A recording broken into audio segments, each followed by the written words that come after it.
concern. Convergence 2023 is the international conference organized by IA School of Management Studies. The meaning of convergence is the act of converging and especially moving towards union or uniformity. As the name suggests, the aim of the conference is to provide a platform for discussion, exchange of knowledge, and diverse ideas for researchers, academicians, and professionals on the emerging trends that have led to disruption of the business landscape. Convergence 2023 aims to address the challenges and opportunities that emerge as a result of volatility in the business environment and draw inputs from the industry, academia, and research community to build a new multidimensional perspective for the business paradigm. With this objective in mind, the Convergence team has reviewed and accepted 80 papers for presentation at the conference out of total 118 papers received from various parts of the globe, including Ireland, Canada, USA, Malaysia, Singapore, United Kingdom, Saudi Arabia, and Dubai. The participation of premier educational institutions in India, like the NIT and Indian Institute of Science and Technology, add to the vividness of the conference. Convergence 2023 is also unique with the participation of corporate like the TCS, IBM, Ernst& Young, Indigo, Alliance Technology, InvestNet, Equia, and IBS in the form of delegate registration as well as paper presenters. I feel honored and proud to share that Convergence 2023 has participation of delegates from the Indian Air Force and many prominent freelance researchers. Convergence 2023 also features the deliberation of learned experts from various domains of knowledge. Thus, Convergence 2023 has become the most appropriate platform for the academia, industry, and research community to come together to share and gain knowledge on changing trends in business in the form of new initiatives and strategies that may be vital for their sustainable growth. Any activity done with full faith always brings about success. When we surrender ourselves to the divine power, we liquidate our limited ego. The power of the higher flows through us, and our potentialities become infinite. Let us silently invoke the blessings of the Almighty as we commence the inaugural program of Convergence 2023.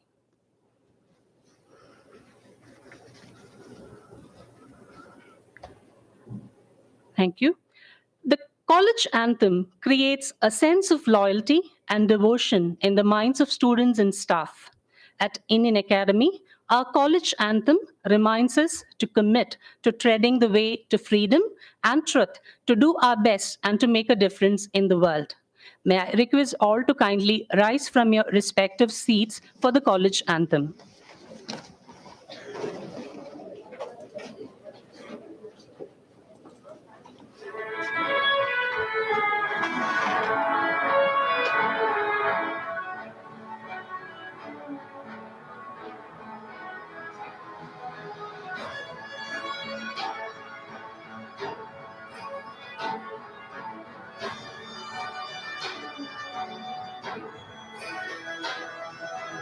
We at Indian Academy have the power to think. We at Indian Academy have the power to create, the power to learn, the power to change. Come, let's be the change. Come, let's change the world. Let's grow, let's shine, let's scale new heights. We at Indian Academy have the power of education. Indian Academy, get ready for life. Indian Academy, get ready for life. I request all to be seated.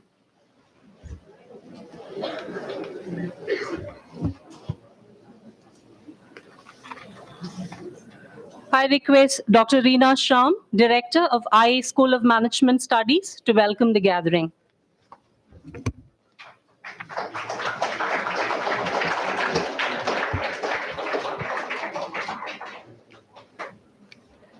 Gaining knowledge is the first step to wisdom. Sharing it is the first step to humanity. Good morning and a warm welcome to all of you to Convergence 2023, a platform to both gain and share knowledge. On the onset, it's my proud privilege to welcome the chief guest and keynote speaker for today's program. ITC Limited is a brand that's a favorite case study in management education. Be it Harvard University or Indian B schools, its evolution from cigarettes to FMCG is an evergreen marketing story. We are extremely delighted to have with us Mr. Shubhadeep Banerjee, the Chief Digital Officer, ITC Limited. He's a marketing veteran. Thank you. He's a marketing veteran who has been instrumental in evolving areas like consumer insights, strategy development, media, customer care, creating winning solutions for ITC. It's an immense privilege and honor to have you with us for this conference, sir. May I request our Honorable Chairman, Dr. T. Somsekhar, to welcome Mr. Shubhadeep Banerjee.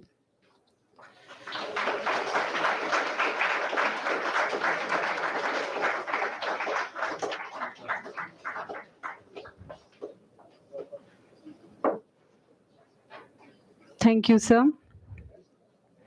Insight, integrity, inclusiveness, three essential qualities of an inspirational leader.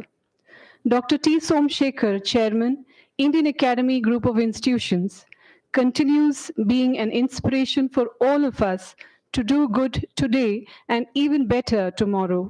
We welcome you, sir. The theme of our conference, Convergence 2023, is Emerging Trends and New Perspectives Disrupting the Business Landscape. It's indeed a privilege to have amidst us three eminent, illustrious, dynamic, and versatile speakers who would be sharing their knowledge in this conference.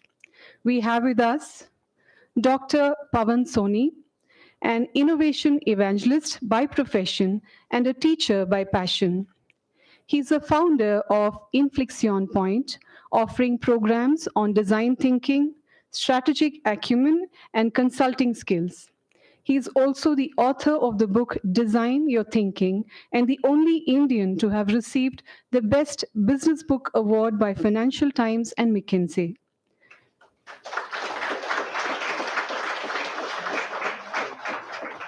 It feels great to have you with us today. A hearty welcome to you, sir. May I request our chairman to present the sapling.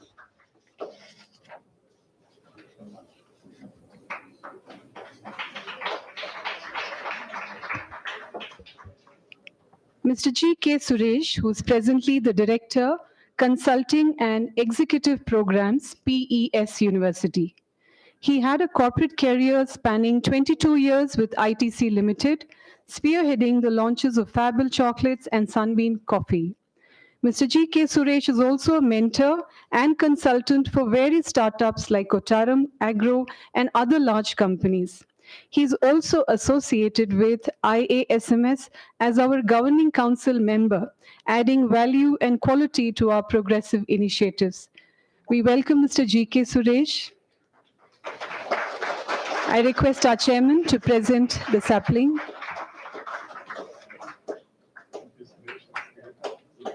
Thank you, sir.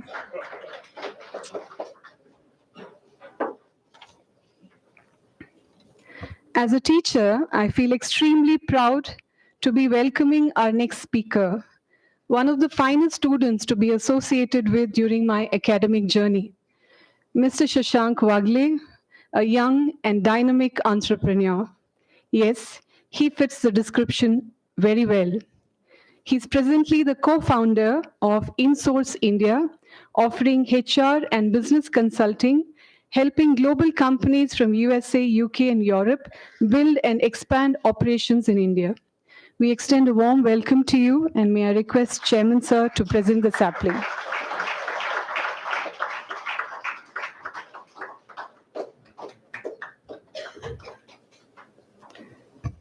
Thank you, sir. The heads of different verticals of Indian Academy Group of Institutions exhibit true sense of commitment and ownership to lead and grow the institution in accordance with the vision of its founder.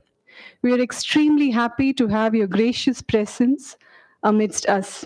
We welcome all of you, to begin with Dr. Srinidhi K. Parthasarthi, Principal, Indian Academy Degree College Autonomous. We welcome you, sir.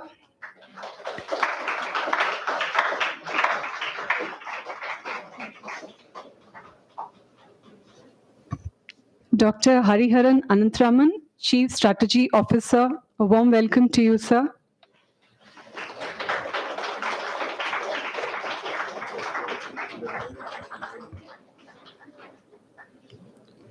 Professor Shalini, Vice Principal, Indian Academy Degree College Autonomous.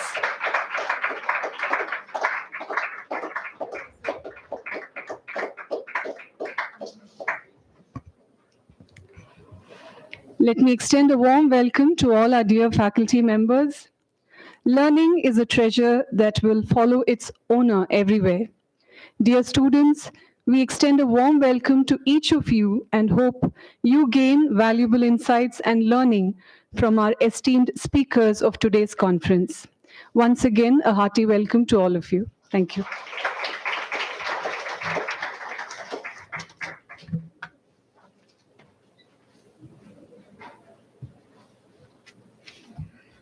Thank you, ma'am. I welcome Dr. Reena Sham to the International Conference of IA School of Management Studies, Convergence 2023.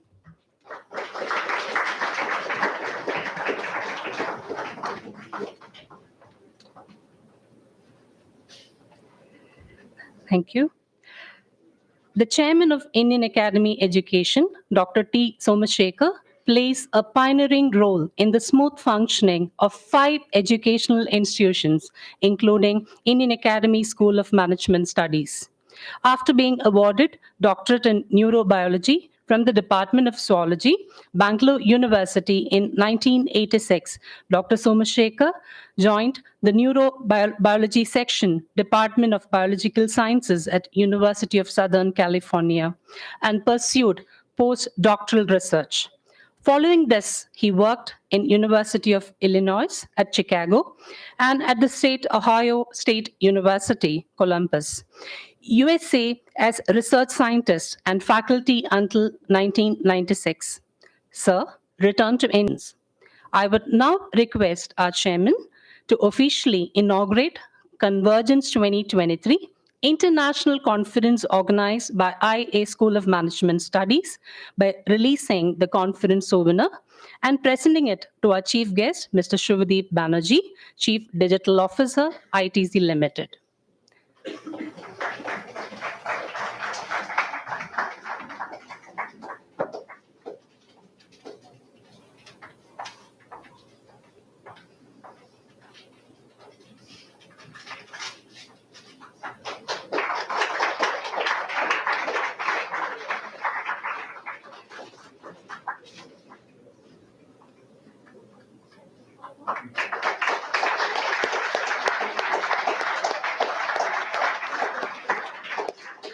The official conference souvenir of Convergence 2023. Thank you, sirs.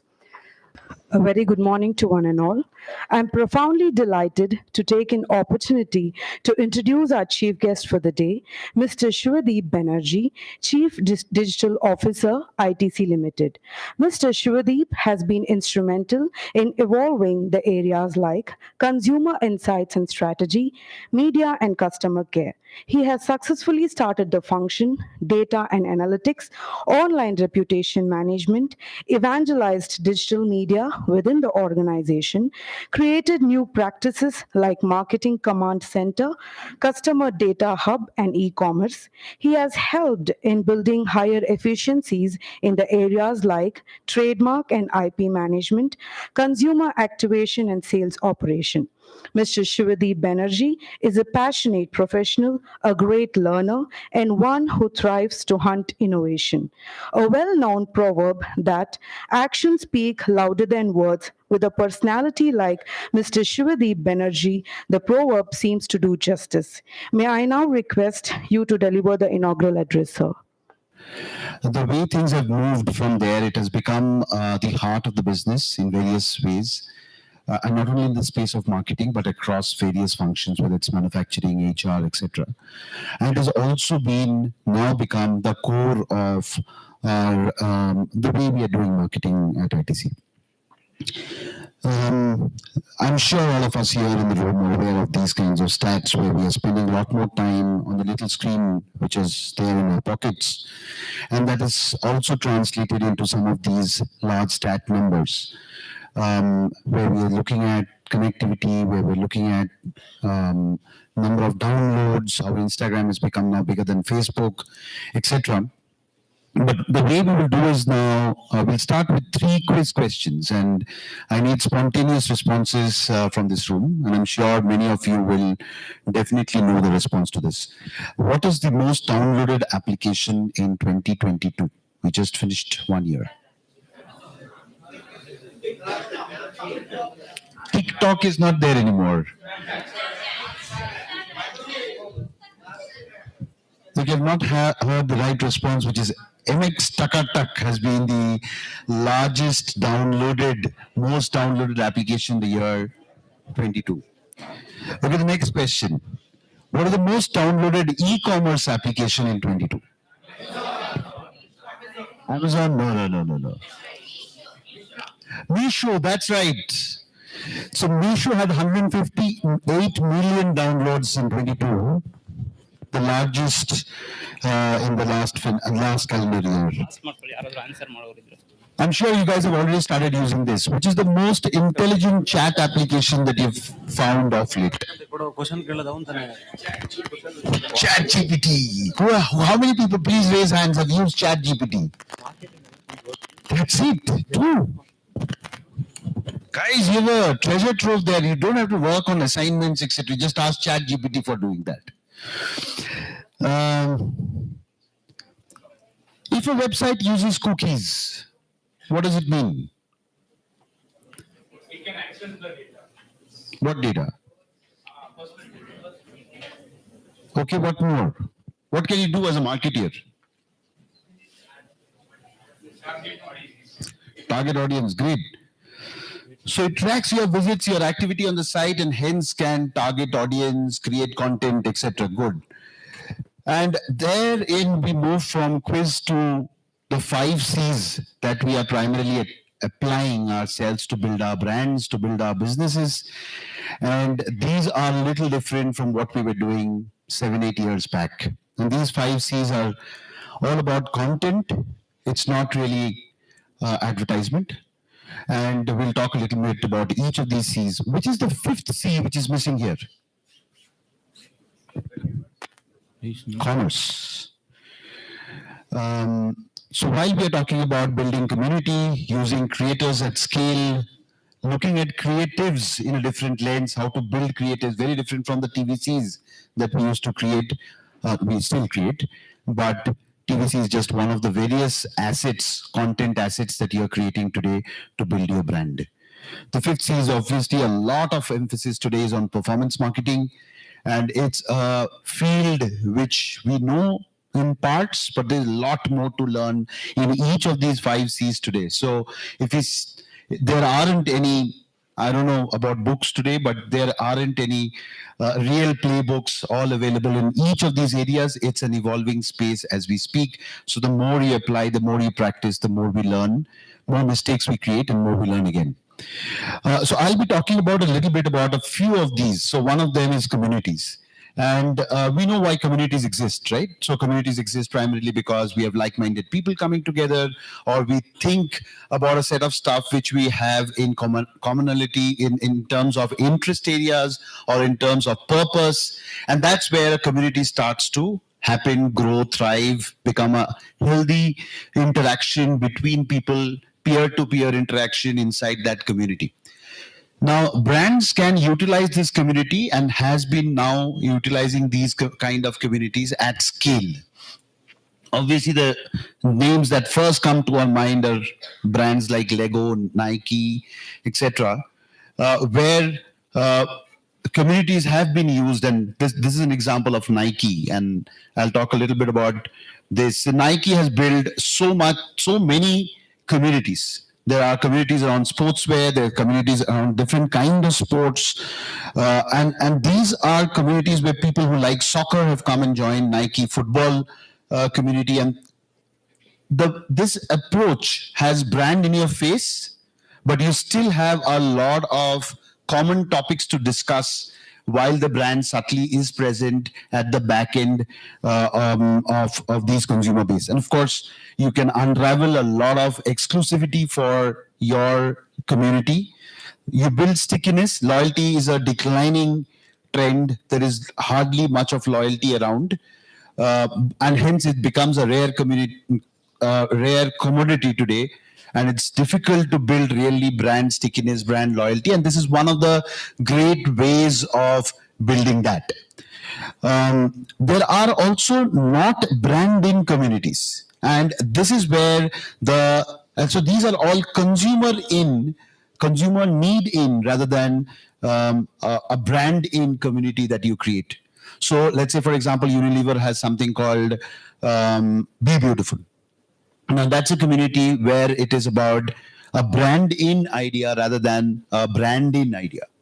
At ITC also, and this is an example of the Nike community called Sneakers. While it's about Nike, but it has nothing to do with any brand conversation. So brands don't seed conversations here. Brand utilizes these conversations, suggestions into building content beyond sneakers. So that's the primary way in which it is used. I'll just show a small quick video to explain how we are using communities. This is a brand in community managed by an external organization called Convergence.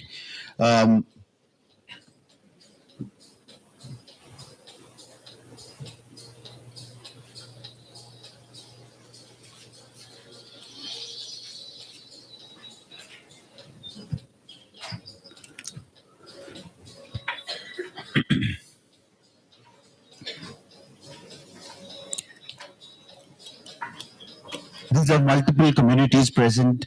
Convergence is India's, on Facebook, the largest community aggregator. There isn't anybody who's bigger than that, and strangely managed by an Indian based out of California.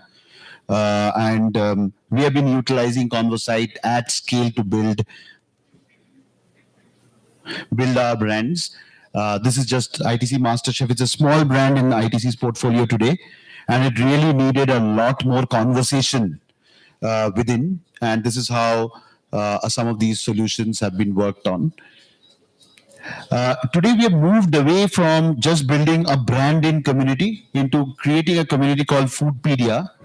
It's another community on Facebook. You guys can go ahead and join. There is no brand in it.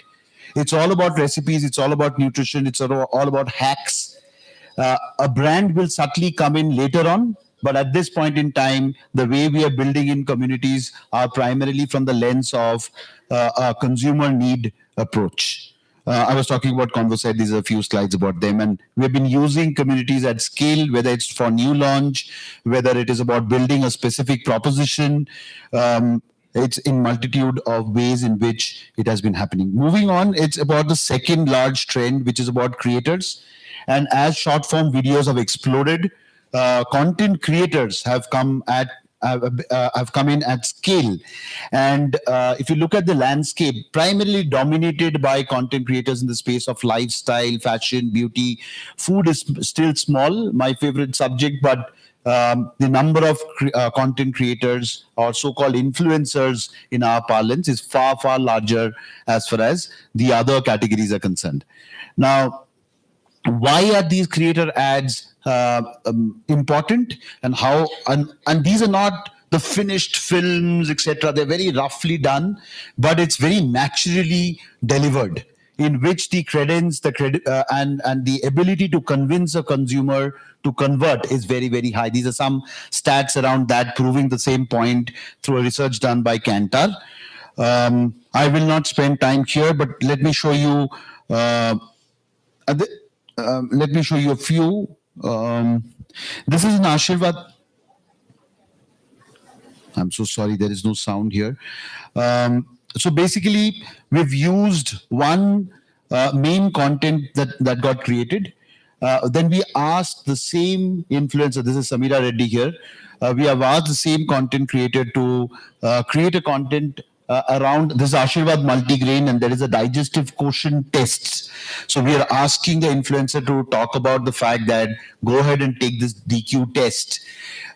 Use the same influencer later on again, where you're moving down the funnel into asking the consumer to buy Ashirvad multigrain. So the way you're utilizing influencers are to demonstrate certain product characteristics or brand USPs. Then you can also use them for certain call to actions like taking a DQ test, and then you move on. So if you look at traditional advertisement versus using content through creators, you achieve a much larger objective, and through the funnel, right from top funnel to the mid funnel consideration to the bottom funnel of purchase. And that's how influencers are being used today at scale. I'll skip this. You use content creators for various other engagement, entertainment as well. Moving on to the next part of it, which is advertisements have now become a lot of dissonance. And to give you a stat around it, if you look at the urban India today, and many of us would have already blocked advertisement by either going behind paywalls or using browsers which can block content or block advertisement, and the number here is around 51%. India is the second largest out of all these countries where ad blocking is happening at scale. So if you look at brands being able to engage with consumers, there are primarily two ways. One is a seek out behavior of the consumer, and one is where you come in as an interruption in the journey of a consumer. When you come in as an interruption, like an advertisement, then the chances of you getting skipped, ignored, is significantly higher. And that's what people are actually talking here, that there's just too much of content being thrown at us. We don't really want to see advertisement. We never wanted to actually see advertisement, right? So how can brands be present in a seek out behavior? I'm searching for something. Can my brand, my message be present there? Also, a lot of eye tracking work done tells us that people really skip all of these content. That this is Google Display Network, all of these banners that you see here, we think we are showing, we have opportunities or impressions delivered, but we have hardly much of conversion, click through, etc., because there is not much of content being viewed by consumers primarily. So what is required? What is required is you create your own content hub. You create a landing destination for your brand building. And previously we used to think, who is going to come to a brand website? But that's not an organic traffic. The organic traffic is a SEO route. It's a much larger conversation around SEO. But primarily you can make this, and the left-hand side actually talks about how you can drive traffic to your content hub. How can you engage consumers here? Right? And there are different ways in which you can engage consumers, whether it's sending information, whether there are certain activities that you make them do. And through this, what you end up getting is a lot of so-called first-party data.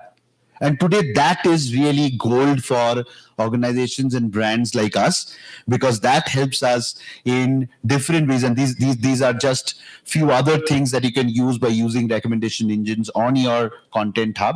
And there are various tools and which are available today, like on Adobe Experience Manager, etc. There are other engagement levers. For example, Happy Tammy. Happy Tammy is the example that I'm taking here. It's an Ashirwad side created basis or multigrain to start with. Now this is all about digestion. Digestion and fiber as a consumer trend, as a conversational trend, has gone through the roof today. And that's where we started the journey with multigrain atta. And today there is a lot more in the portfolio of ITC, which is appropriating this platform called Happy Tummy. And that's where we are engaging with consumers. You are creating a lot of consumer data here. And as you create consumer data, you're creating segments out of that. You're creating content basis the segments, and you're targeting and retargeting these consumers. Moving on to the last one, and we were talking about TVCs and TV commercials is an essential part because TV is still very large in this country. But when you create content, you start thinking platforms and you start thinking best practices on platforms. So when you're creating content to deliver your message, think Facebook and start thinking that I need to create supers because a lot of people do not put the audio on when they're on Facebook. Similarly, when you're thinking content, think about that there's a 5-second skippable ad. All of us would like to press that button, skip. So in 5 seconds, what can I do? So how can your content be crafted that you maximize your 5 seconds with your consumer? And then you have non-skippable inventories like on OTTs or on YouTube even, etc. Then how do you create content thinking non-skippable inventories? So at the very beginning of the brand building or on a new ad or a refresh of a communication, you start thinking from these lenses. I just, to exemplify what I just called out, so you start with the finished dish, right? And then you talk about ingredients, then you talk about recipes. Another example of the same. So you start how the finished dish looks like, how the experience is wow, and then you start talking about how do you make it, right? So you do not start, because in those first 5 seconds, you've actually allured the consumer towards your brand. So that's the core. You don't start thinking TVC 30 seconds. You start thinking about how do you create content differently. And hence, this used to be the story arc in the past. And this is where your high point, where your brand used to come, the traditional way of creating content. And that's over. That's over for digital world, because this is how we still will build our content for television, but this is where we have moved to. This is the story arc. So think story arc when you're creating content. Think platform, think best practices of platforms when you're creating content. Okay, now this same idea, and I'll skip this. This same idea is now used. Okay, let me show you one. Even in your movie trailers.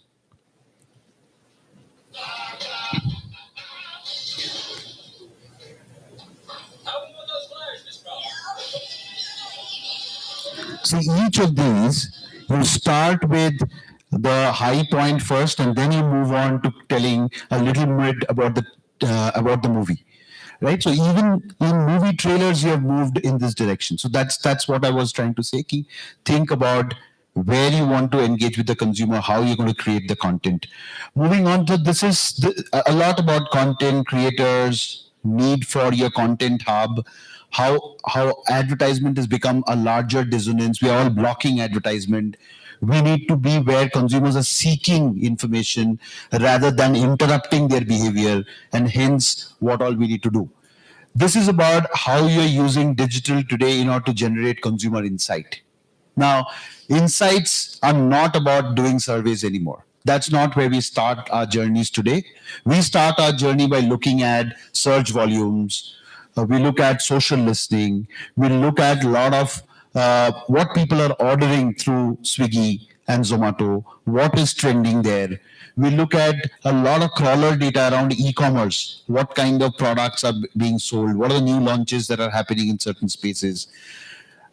Customer care data is also a rich treasure trove for us today. So if I look at the kind of feedback, queries people ask, that itself are providing a lot of insights to us. And this is our first party data, customer data hub. Now, first party data is all about when people have engaged with you, they've given a lot of information to you.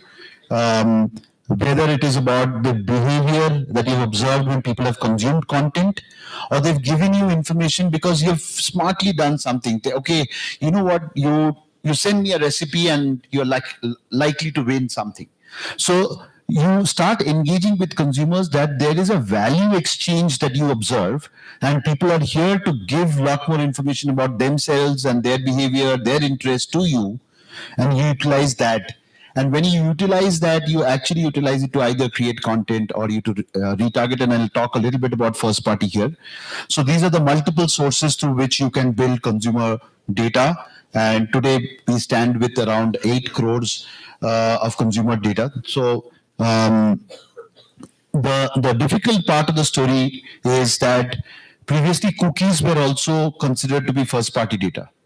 But cookies are no more of much value in our lives. Why? Because you cannot retarget them on Meta, you cannot retarget them on YouTube, you cannot retarget them on Amazon DSP, you cannot retarget them by except for Google Display Network, which is also now a very limited span. Cookies, for a retargeting perspective, have no value, which means that I have to generate first party personally identifiable identifiers, which means either I need a phone number or an email ID, and with that, 10 variables, 15 variables, 25 variables. So if I know Mr. Suresh here who's sitting here, I know, oh, he loves playing baddie, he loves soccer. So I know exactly what to and how to engage with him. So I need lots of variables about him in order to start either segmenting him to create content or targeting him thereafter. So that's the use case. And the good part of it is that it is resulting into a lot of commercial value for the organization. They are far efficient for us, whether it's the top funnel, which is the view through rate as a matrix there. You need more people to view the content. So 50% when you use your own data, and only 39% when you look at not using a publisher data, which means when you reach out to Facebook, etc. Similarly, when you look at the bottom funnel, there also you see a lot of advantage when it comes to return on advertising spend. There's a conversion ratio here, but return on advertising spend is significantly better when you're looking at first party data. You can also create content by segmenting consumers, whether it is the psychology that you have been able to identify, or the language preferences that they have, and so on and so forth. I'll skip the lack of time, but I would request, this is Sir Martin Sorrell, and there's a video on YouTube. Please go ahead and see his video on what is first party data and why is it important for us. I'll not get into that today. And thus, it's important that as marketeers tomorrow, when you're out there and working for different organizations or for your own self, you think about a connected ecosystem here. You don't think in silos. You start thinking about creating your content assets. You start thinking about creating content assets which are consumer in and not brand in. You start thinking about how to connect through various levers like recipes, how you use your own. In case of ITC, we have the luxury of having our chefs. Can they help generate content for you? You look at a commerce site where you know the full funnel data of a consumer. So you create that, and so on and so forth. So you think from a connected ecosystem rather than in silos when you're doing marketing today. And lastly, and we are paranoid about this area, the more we are getting into digital, the more we are getting attacked, gamed from different lenses. And this is about, there's a lot of ad frauds that happen. So that you need to have very strong tools and mechanisms to stop that. A lot of brand safety, your ad gets published in not so appropriate situations, context, sites, etc. How do you manage that? Online reputation is a big problem, whether it's even there, for example, ITC on a day basis gets a lot of people asking people to join as distributors, who are just fraud, asking people for money to become distributors and so on. Also, all of us sitting in this room with one little dissonance, we will shoot from the hip saying, oh, this brand is pathetic, this blah, blah, blah, blah. And there'll be 20 more people who will come and say, yeah, you're absolutely right. This is so pathetic. So how do you manage online reputation in an agile form and yet engage with the consumers is an important aspect to look at, and of course, a lot of compliance angles. And all this cannot be done if you start thinking that I'm going to build all of this from scratch. There's a large ecosystem out there, and these are just a few logos out here. You will only be able to succeed when you have built your ecosystem. You're not married to any partner here. You always should be in the search of who is the next best, who is doing, for example, some of these that you observe here. It's a little dated slide, 6 months back. We've been able to find better partners in the journey. And so you need an ecosystem to deliver your objectives, but you need to constantly keep searching for solutions around different areas. And that's all I have to share. Thank you very much. I, Dr. Pooja Archana Sahu, deem it a great honor and privilege to propose the vote of thanks on this memorable occasion. First of all, I would like to thank Dr. T. Somshekhar, Chairman, IAET, for providing us the resources and platform to organize this conference. A special thanks to Mrs. Bharti T., Secretary, IAET, in absentia for her kind support. On behalf of ISMS, I would like to express my sincere gratitude to our chief guest, Mr. Shubhadeep Banerjee, Chief Digital Officer, ITC Limited, for accepting our invitation and for being here with us today. Your thoughts regarding using digital for brand building has really educated us, sir. I now request our chairman, Dr. T. Somshekhar, to present a memento as a token of our gratitude.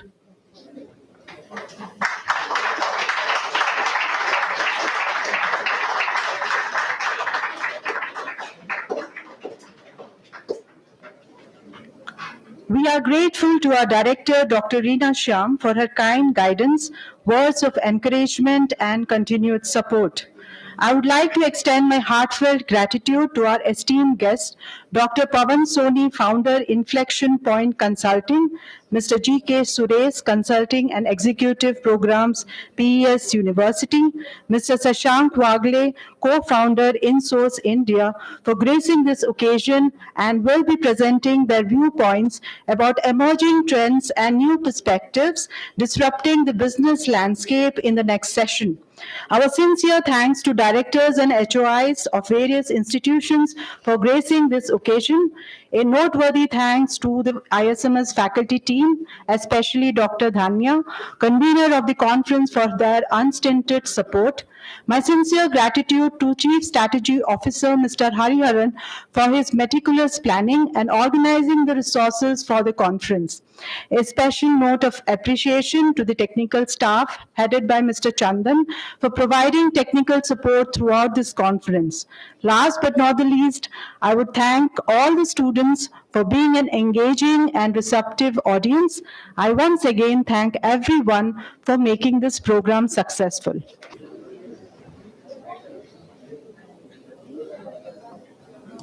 Thank you, Dr. Pooja. Because we are getting into the Amrit Kal, as our Prime Minister keeps talking about. We are getting into the Amrit Kal of India's growth. What we'll be experiencing in the next 25 years in India is something that China experienced in the decade of 1990s, what Japan experienced in the decades of 1970s and 1980s. We'll be looking at about 7% economic growth. Now, at this stage of your life, please understand one thing, that you must be 20 years or thereabout, between 20 and 25 years of age. Now, the year in which you'll be retiring from your professional life will be the year 2080.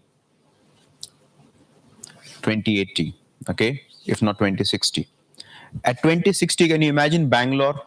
How will this road right outside your campus look like in the year 2060? It's very difficult to imagine. It's almost like impossible to imagine how the city would look like, what will be the population of our country, what kind of a stress we'll be having.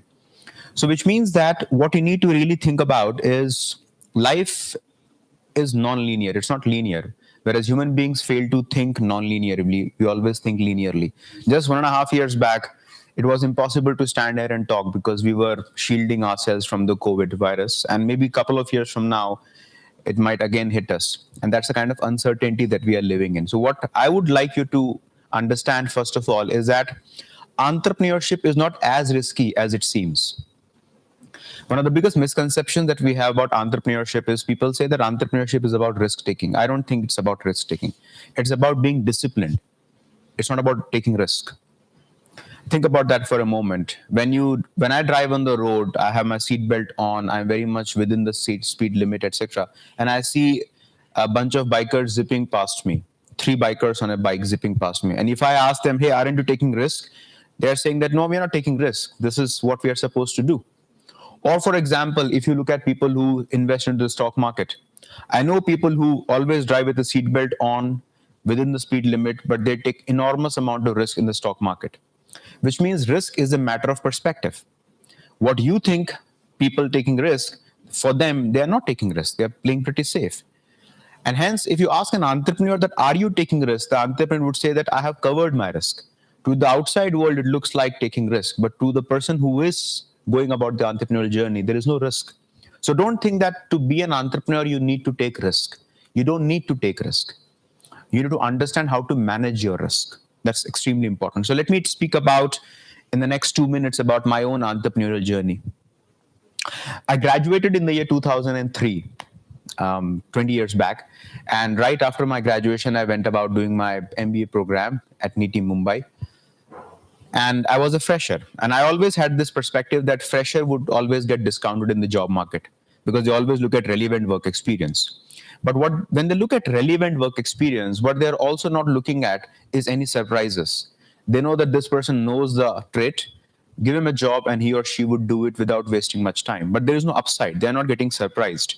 So I think if you are a fresher, you have a tremendous advantage of creativity in front of you, which is far more important than what a relevant work experience. So often irrelevant work experience is more important than relevant work experience, because in relevant work experience, there are hardly pleasant surprises. So I was lucky enough to get break in this company called Titan. And this was at the Hosur factory. And one of the first things I realized when I got into Titan organization in 2005 in manufacturing was the importance of taking half chances in life. You need to learn to take half chances. If you are waiting for an opportunity to come to you fully decorated, then I think it's too late. Look at the door a crack open and learn to go through the door when it is just a crack open. Never ever wait for the opportunities to come garlanding you. It would not happen. And if it happens to you, then the question is, why you? You're not the chosen one. It can happen to anybody. So the half chances make you go this way. So let me tell you the half chance that happened to me. So one day I was sitting in the canteen just about doing my work, and Titan had a very funny canteen. They used to serve breakfast for 1 rupee and lunch for 1 rupee 50 paisa. And I always wonder that why bother charging 1 rupee if it is so cheap? Why 1 rupee? I'm knocking off 2005, not 1960, mind it. 2005, 1 rupee. And they said that any non-zero amount cuts down on waste, which I thought was a great lesson on human psychology. Nonetheless, I was sitting there and one gentleman walks up to me and he asks me, "So Pawan, what are you doing these days?" And I said, "Not pretty much anything in particular. So you have something in mind?" And little did I know that this person whom I was talking to was the head of design at Titan. And he used to design, he was a chief designer of the slimmest watch in the world called Edge. This is Titan Edge, which he designed. And one of the watches he gifted to me. 1997, he designed this watch. His name is B.V. Nagraj, along with Neil Foley and Michael Foley. They designed this watch. So he said that, "Okay, come with me. If you're not doing much, anything upside should be good for you." So I followed him to one of these labs. And then he said that, "Look, Titan is trying to create a R&D lab for itself. Because one of the problems that we are facing in Titan is that the youth is not wearing watches." 2005, because mobile phones have come in and people can see time on their mobile phones. Why bother wearing a watch? And we want youth to wear a watch. And I thought that's a pretty interesting project. So without really asking too many questions, I went about it. One thing led to another. He said that sift through all the HBR articles on what does it take to build an innovation organization. I went 3 articles. He said, "Do cold callings to various Indian companies and take appointments. We want to visit their R&D facilities." I went about cold calling. 9 out of 10 times I'll be hung up on. But then I'll get through and then we'll have a meeting. 4 months. By the end of the 4 months, I had a project report available with me, and to my amazing surprise, on 22nd of May 2005, I was at the Golden Enclave where the Titan's head office used to be, and delivering a presentation to the board of directors of Titan. So right in front of me was Mr. Bhaskar Bhatt, who used to be the CEO of Titan at that point in time, Biju Kurian, and some of these people. And all but 21, I was delivering talk of my life, 30 minutes to these people at 7 p.m. And the talk got over. And they rose, shook my hand, and offered me a job. Of course, by then I had a job. I had a job with Wipro. I was campus placed in Wipro, but I had to do my internship at Titan. And I just passed that offer, saying that maybe in the near future, I will be going about it. And the project that we started off is today called as Fast Track. So Fast Track is what was the initiative that we had to get youth back into the behavior of wearing watches. Now, if I go back to that day in the canteen, I did not know what is Fast Track. I did not know what is in store for me, or I'll get a chance to speak to the CEO of the company. But then taking half chance was very, very important. And then come Wipro. So in Wipro, I'd spent 6 years of my life, and I would always rate Wipro as the institution that had made me. And Wipro's career is dotted with opportunities. In Wipro, I behaved like an entrepreneur, which means that to be an entrepreneur, you don't have to leave an organization, because entrepreneurship is not a title. Entrepreneurship is a way of thinking, is a way of life. I think our Prime Minister is fairly entrepreneurial when he goes and speaks at the Madison Square, and when he is having 1 lakh Indians rooting for him, when he's able to rake in $100 billion of foreign remittance. We have this Pravasi Bharatiya Divas happening right now as we're talking in Indore, and we had $100 billion of remittance per year coming from Indians abroad. 100 billion. The total foreign exchange that our neighboring country Pakistan has is only 6 billion.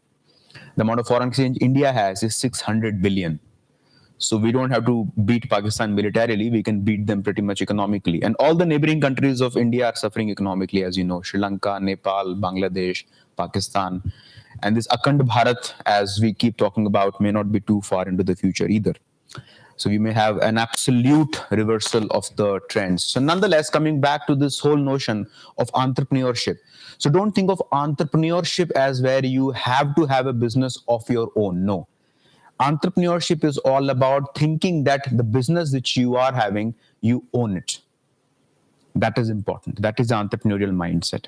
So I pretty much used to write, come to colleges. In fact, Oxford University, where I briefly met you, is when I used to be in Wipro. So in Wipro, I was very, very big on going out on the weekends, on the evenings, and teach. And I loved teaching so much that I thought that why not put food where the mouth is? If I love teaching, if I love writing, if I love researching so much, then why am I not doing something about it? So in 2011, I quit Wipro and wrote my GMAT. Interesting thing was I quit Wipro and then wrote my GMAT. It's not that I wrote my GMAT, waited for the score, and then once I got the score, I quit Wipro.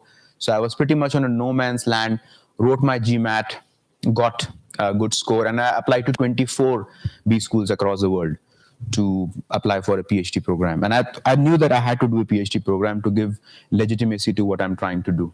Out of 24 B schools which I applied to, 23 rejected me without any explanation. I spent 4.5 lakh rupees in applying to various colleges as an application fee, mind it, not the admission fee. Application fee was 4.5 lakh rupees at these 24 colleges, and 23 colleges rejected me. And I kept asking, hey, what's wrong with me? I have got good credentials, I have good recommendations, what's wrong? And I could never get an answer. They just rejected me on my face. One B school luckily took my candidature, and that's where I did my PhD program, IIM Bangalore.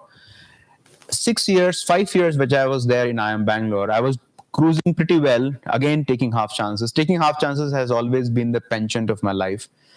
I've never waited for things to come up full. And when you take half chances, you also fail, which you should be okay with. But if you don't take half chances, you fail in a very big way, which you realize very late in the game. So midway, I was sitting in the dormitory of our library, at the basement of our library in IIM Bangalore. And one day I was thinking that, hey, I'm just about 1 year short of graduating from this college. should I really be a faculty full-time? Or should I start my own company? Because being a faculty full-time is something that I can do even when I'm 55 years of age or 60 years of age. Nobody can stop me from doing that. But I can't start a business. And if I don't start a business in this city of Bangalore, at this time that we are in, I'll be a big loser. So throwing caution to the wind, I started a company right in the basement of IIM Bangalore campus. 1 year I ran the company in the basement. Nobody knew about it, including the librarian. Okay, I used to get my business running pretty much smoothly within the ambit. My guide obviously was oblivious of this fact. I defended my dissertation. I went about publishing some of the stuff, etc. And then I realized that maybe it's important to rejuvenate my corporate relationships and start going about. And the misconception that I always had is that because I have this big IIM brand behind me, getting business should be easy. But I was completely wrong. No brand gives you any chance unless and until you slog yourself. Even today, on every single day basis, I need to learn. I need to keep my axe sharp. And that's the reason when Shubhadeep was speaking, I do not know how many of you were interested, but I took down my own notes right on the back of your agenda page because I didn't have any other paper, but I had a pen. So I took down my notes because if I can learn one thing from Shubhadeep, that's it. That's all I need. That's the fodder for the next book, right? So the important thing is that if I am at the age of 40 so curious, then what stops you from being curious? Because you have not even started, isn't it? You're not even started. And if I think that IIM Bangalore brand was not at all useful for me to have my entrepreneurial journey, what confidence do you have? So it's you, not the college, not your tone of the skin, not the nationality, not the passport. It's absolutely you. Now, moving on to this taking half chances and what is entrepreneurial. The entrepreneurial mindset is about taking half chances and being disciplined in following the half chance and making it into a full chance. The reason people stick to a job for a very long time, and this can be quite distasteful to a couple of you in the audience, but since I have the mic, I'll speak. The thing is, one of the big reasons why people settle into a job is because they somehow want somebody else to back their risk. But what we need to understand is real risk happens only when you take it personally. If you want somebody else to discipline you, that you should wake up and attend the meeting because if you don't attend, this is going to happen, that's not a great motivation. If ever you get motivated by fear, remember that it is not a good motivation. But if you want to do something because you want to do it, and you're self-disciplined because you get up at 2 a.m., catch a 4 a.m. flight because you want to do it, is the entrepreneurial streak that we're talking about. And I used to think that, since things are going pretty well, I'm in this institute, I have got a good pedigree, etc., getting through this publication game would not be difficult at all. And that's when one day I used to write quite avidly, and my request and recommendation to all of you is that regardless of the brand of your institution, it doesn't matter. What matters is your personal brand. Your personal brand is the only brand that matters. Only brand that matters. So invest into building your personal brand. And how do you invest into building personal brand is not by smooching and going out, but by talking sense, by writing amazing amount of content. Write content. So I used to write quite avidly since 2005. I've been writing, and it so happened that incidentally and accidentally, one of the articles which I wrote on design thinking got attention of somebody at Penguin, Lalit. And then he wrote to me that, hey, Penguin is commissioning a book on design thinking. Would you be interested? And you don't say no to a penguin, isn't it? Because there is no second penguin. There's only one penguin. And they said, all right, I'll do this book. And they said, that is the manuscript ready? And what did I say? I said, yes, the manuscript is ready. And how much of manuscript have I written? 0.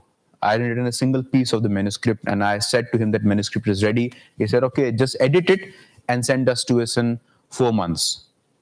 This was August of 2019. Little did I know that there is something brewing up in Wuhan, China. And 4 months I had. And I had to write 1 lakh words in 4 months. 1 lakh words in 4 months. Which means I had to say absolute no to all my teaching assignments, all my consulting. And for the next 4 months, I had 0 income. Because unlike salaried people, if I don't work, there's nothing shining in my coffers. So no income. 4 months. And then 4 months became 8 months. 8 months became 18 months.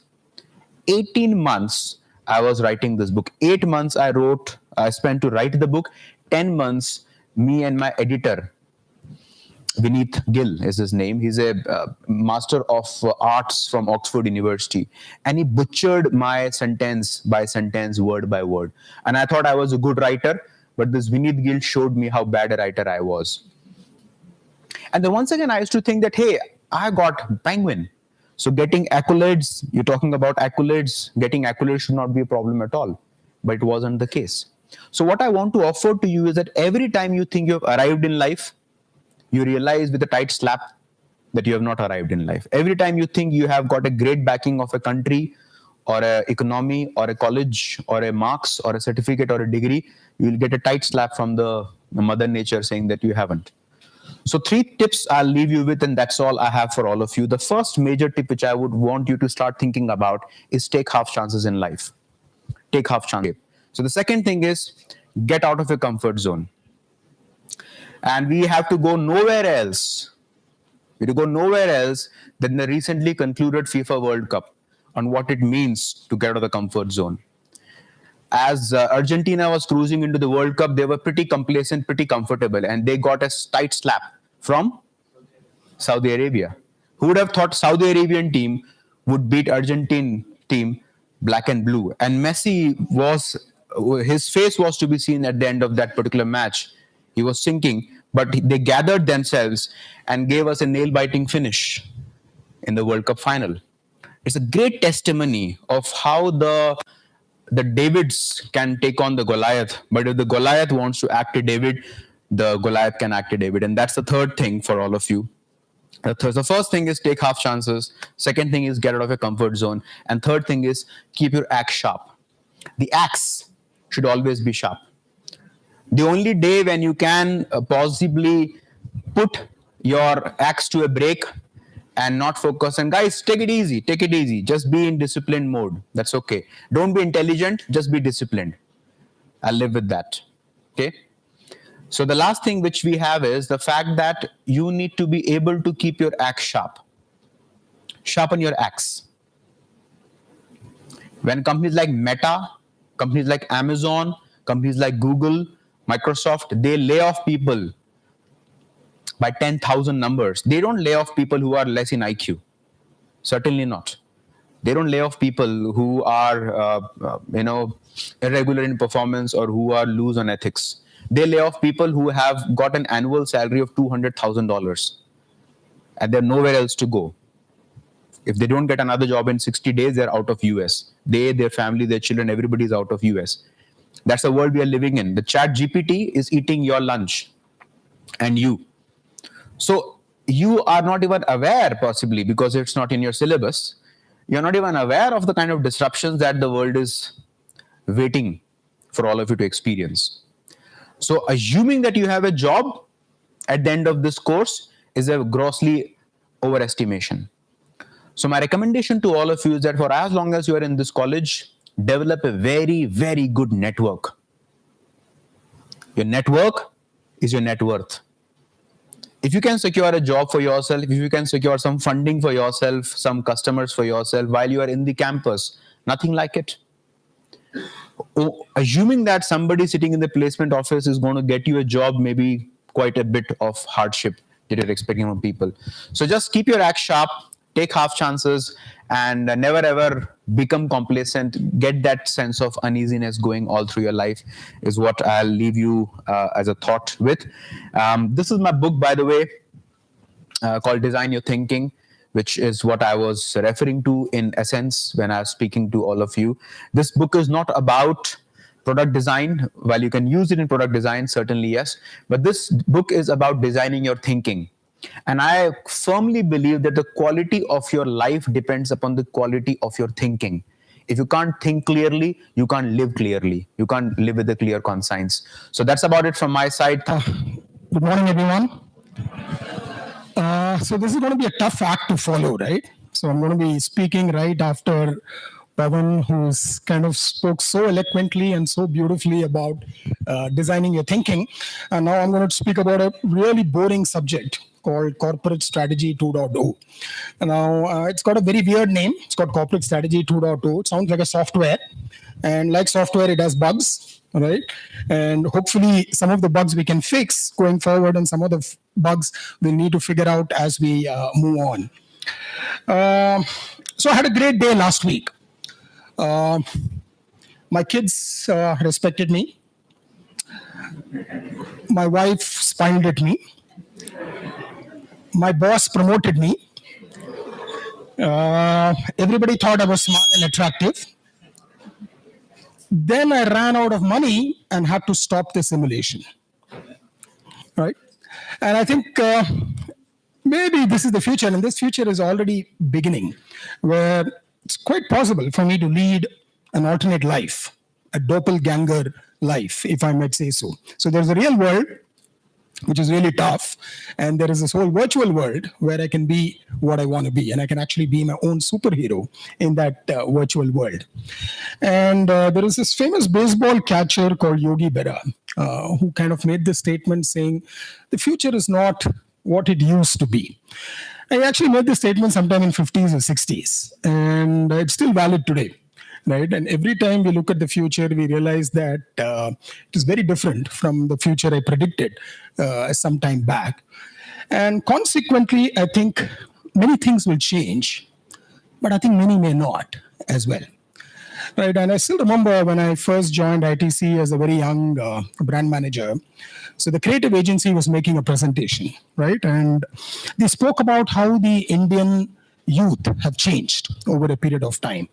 And they said, with globalization, with exposure to media, people have changed. Our cultural moorings have changed, our attitudes, value systems, everything is very, very different.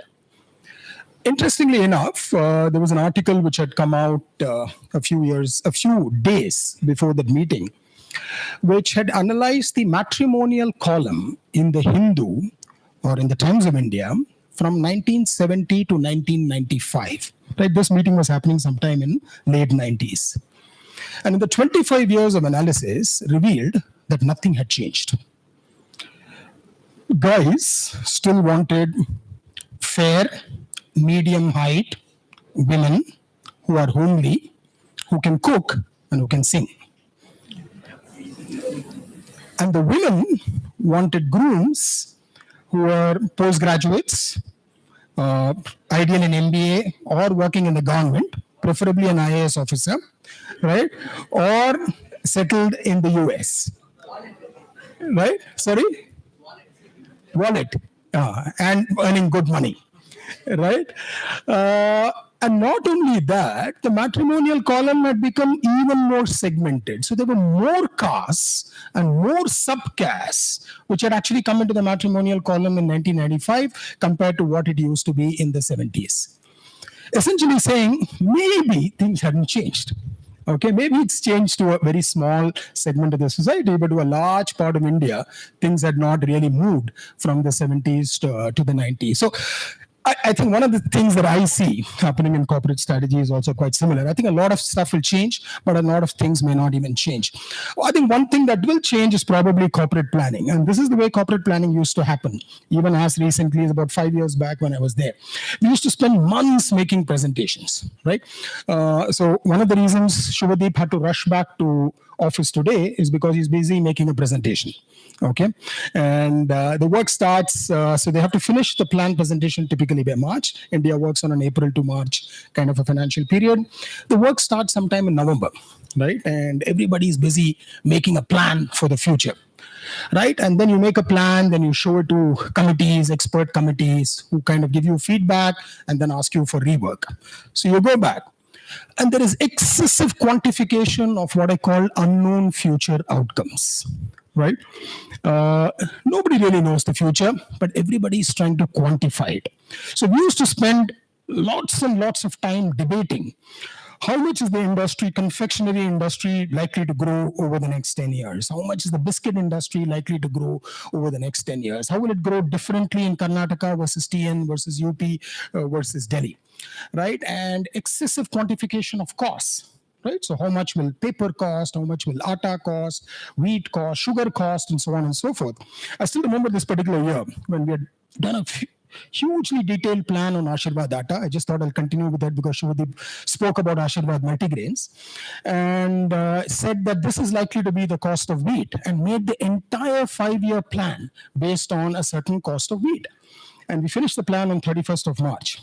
On 2nd of April, that is when the wheat comes into the market because it's a Rabi crop, the Madhya Pradesh state government and the UP state government announced an MSP in which is 2 rupees a kg higher than our assumptions. So all the plans we made on 31st of March had to be revised on 2nd of April. Right? And we had spent months making that plan till the 31st of March. And consequently, that delays a lot of strategic decisions because most of the time you're just planning and not spending enough time doing stuff. So I think the new way, what is likely to happen is people are going to pick up strong forces and people are going to put up listening points across the value chain. So there was a time when the organization felt that they were the superior animal and the vendors and the suppliers and retailers and distributors were not sophisticated enough. So I have to pick up the trends and tell all of them what the trends are. But increasingly, I think vendors, suppliers, retailers, distributors are becoming so sophisticated in themselves that companies will slowly start depending on them to give them trends on what is going to happen. And that makes a lot of sense because the vendors and suppliers are not just dealing with you, they're dealing with a whole range of companies as well. So they are likely to figure out faster what is likely to happen and what are the trends which are happening, maybe faster than the company itself. So more and more, you will find companies working closely with vendors on one side, with retailers and distributors on the other side, to actually find out what the trends are and what is likely to happen. Second thing is track changing customer priorities. And I think one industry which does it really well historically is the fashion industry, because the fashion trends change so fast. So one of the things that they do, for example, what Zara does is they have somebody called a trend spotter. So these are people who are posted in London, Milan, New York, the fashion capitals of the world. They stand outside pubs, nightclubs, restaurants, movie theaters to see what the youngsters are wearing and what are they doing, right? What's the happening trend? And they relay these trends back to their office, who in turn use them to actually develop the next round of fashion clothes. And I think that is going to become integral to every company, not just fashion. Any consumer company, any company which produces a product or a service is going to get into this world of fashion. They have to have trend spotters, right? Identify who is that set of customers who are likely to set the trend for this particular product category or service, start monitoring them and figure out well in advance what these changes are likely to be. We saw Shubhadeep showing some of the stuff. They create these communities, right? And one of the reasons for creating these communities is also to pick up the trends. So what does health mean? What is the new definition of health, right? Is it digestion? Is it gut health? Is it heart health? Is it diabetes? And therefore, what kind of products, what kind of service do I need to start providing to consumers going forward? Yeah. Third is the mindset. And I think this is a brilliant point that Pawan had made, saying that time is not linear. Historically, the way we looked at time is that I remember yesterday, I experienced today, I anticipate tomorrow. Okay, but the reality is that the future, I can maybe anticipate tomorrow, but I'm not able to anticipate 5 years down the line, 10 years down the line. So what do I do? And some companies are beginning to do that very well. And what is called, they think of time as a loop, right? Almost like, anybody seen this movie called Inception? Okay, and Interstellar. So Christopher Nolan is an expert on all of this, right? So Interstellar, he actually confuses everybody. I had to watch the movie 3 times to figure out what the hell the ending was all about. But basically, saying that time is a complete loop, right? So what companies do is they kind of take a creative leap and say, how will the world look 20 years later? Pawan was asking the question, how is this road going to look outside Indian Academy of Science 20 years down the line? I have no clue. But can I take some creative guesses? Will there be drones flying on the road? Will there be aerial vehicles carrying people so there is nobody? Or will the road start moving by itself like an escalator? I just stand on the road and the road moves. I don't know. But can I make these creative leaps of faith, saying what is going to happen 20 years down the line, work backwards to say what is the story today that could lead to that particular future, and then work on strategies to build that. One company which did that really well, so that we move from the abstract to the more real, was Shell. Right now, in the 60s, the Americans always thought of the Middle East as a place to exploit. The way I think a lot of companies still look at Africa today, right? And so saying that I am more advanced, these people are highly disorganized, and therefore the Middle East is a place where I can exploit for oil and and kind of make money for myself. Now Shell decided to jump into the future, saying what's likely to happen 15, 20 years down the line, saying what happens if the Middle East organizes itself? What happens if they become a power in themselves? What happens if they decide to invest in technology and start extracting their own oil and start controlling oil supplies across the world? They said, if that's going to happen, then I have to find alternate sources. So they were one of the first companies to invest big time outside of the Middle East. Right? So Burma Shell was a great example of their investments in South Asia and Southeast Asia. And then the 1973 OPEC oil crisis hit, right, where the oil prices went through. And the story that they created, saying, why will this happen? So they said, one of the stories that this could happen is because Israel attacks one of the Arab nations, and therefore the West will rally behind Israel, and that will ensure that all the Arab nations come together and they unite. And because they unite, they're going to get stronger and start keeping the West away. Some part of the story actually turned true, but a lot of other factors happened. And because of that, every other oil company went through a huge decline in the early 70s when the oil crisis hit. But Shell was able to ride the wave a lot better, right? And the reason they were able to do that, because they took a leap of faith into the future, thought of a story that could lead to that future, then worked on a strategy to actually address that particular story, right?